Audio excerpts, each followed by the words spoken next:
बिस्मिल्लाहिर्रहमानिर्रहीम। अस्सलाम वालेकुम। C24 न्यूज़ के साथ मैं हूं सना हुसैन। चलते हैं खबरों की जानिब। पाकिस्तान और IMF के दरमियान स्टाफ लेवल मुआहदा तय। आलमी मालियाती इदारे के मुताबिक IMF बोर्ड की मंजूरी के बाद रकम जारी होगी। EFF के अगले जायजे की मंजूरी के बाद पाकिस्तान को $1 अरब मिलेंगे। मौसमियाती फंड से मजीद $21 करोड़ मिलने का इम्कान है। दोनों प्रोग्राम्स के तहत मजमूई रकम $4.5 अरब तक पहुँच जाएगी। IMF एलामिया में कहा गया है कि हुकूमत ने माली खसारा कम करने के अज़म का अदा किया।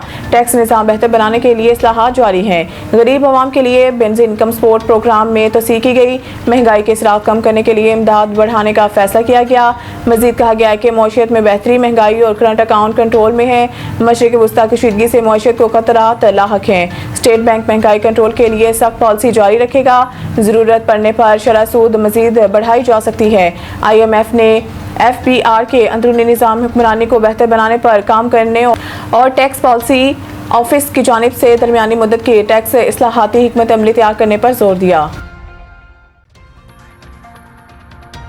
पाकिस्तान और चीन का खिते में अमन और सफारती राब्ते के फ़रोग़ के अज़म का अयादा। दफ्तर ख़ारजा के मुताबिक पाकिस्तान और चीन ने खिते में बढ़ती कशीदगी के तनाज़ुर में अमन और सफारतकारी के फ़रोग़ के अज़म का अयादा करते हुए ईरान और अमेरिका के दरमियान मुज़ाकरात की अहमियत पर जोर दिया।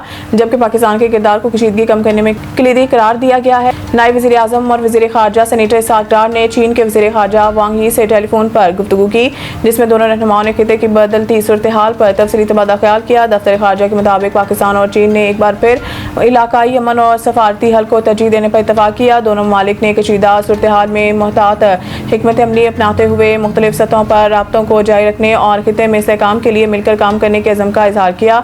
इसहाक़ डार ने इस मौके पर वाज़ेह किया कि पाकिस्तान बैनुल अक़वामी तनाज़ात के पुरअमन हल के लिए मुकालमे और सफारतकारी को वाहिद मौसर रास्ता समझा। उन्होंने खिते में कशीदगी कम करने के लिए पाकिस्तान की कोशिशों को उजागर करते हुए कहा है कि ईरान और अमेरिका के दरमियान आइंदा मुज़ाकरात में सुलहकारी से असूली मौक़िफ़ का मंज़र है। दोनों मालिक में बातचीत का अमल जारी। ईरान डील चाहता है। अमेरिकी सदर डोनाल्ड ट्रंप ने मीडिया से गुफ्तगू और तकरीब से खिताब करते हुए कहा है कि ईरान को अब नाए हुर्मज़ खोलना पड़ेगा। सदर मुंतखब ना होता तो अमेरिका अब तक ख़त्म हो चुका होता। आज रात हम मशरिक़ वस्ता को ख़तरे से दोचार करने के करीब हैं। ईरान की न्यूक्लियर सलाहियत को ख़त्म कर दिया है। सदर ट्रंप ने कहा है कि हमने अपने इत्तेहादियों के तहफ़्फ़ुज़ के लिए तारीखी इक़दाम किया है। अब ईरान मशरिक़ वस्ता में किसी को हरासा नहीं कर सकता। ईरान की जानिब से न्यूक्लियर ब्लैक मेलिंग को ख़त्म कर दिया। ईरानी रजीम के खतरे को खत्म कर रहे हैं। वादा करता हूं ईरान अब कभी भी बहरी जहाज नहीं बना सकेगा। सदर ट्रंप ने कहा है कि अमेरिका ने इत्तेहादियों के तहफ़्फ़ुज़ के लिए बड़ा इक़दाम किया। उन्होंने कहा है कि ईरान मुआहदा ख़त्म ना करता तो आज इसके पास एटम बम होता। इनका कहना था कि ईरान 47 साल से मशरिक़ वस्ता में सबको हरासा कर रहा था। कराची में आज तेज हवाओं गरज चमक के साथ बारिश का इम्कान। महकमा मौसमियात के मुताबिक आइंदा 24 घंटों के दौरान शहर का मतलब जुज़वी अबरआलूद रहने का इम्कान। महकमा मौसमियात ने बताया है कि शहर में चंद मकामात पर तेज हवाओं और गरज चमक के साथ बारिश भी मुतवक्के है।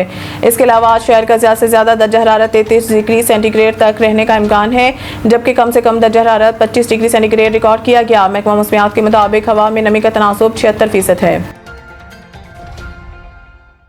मज़ीद न्यूज़ और अपडेट के लिए देखते रहें C24 न्यूज़।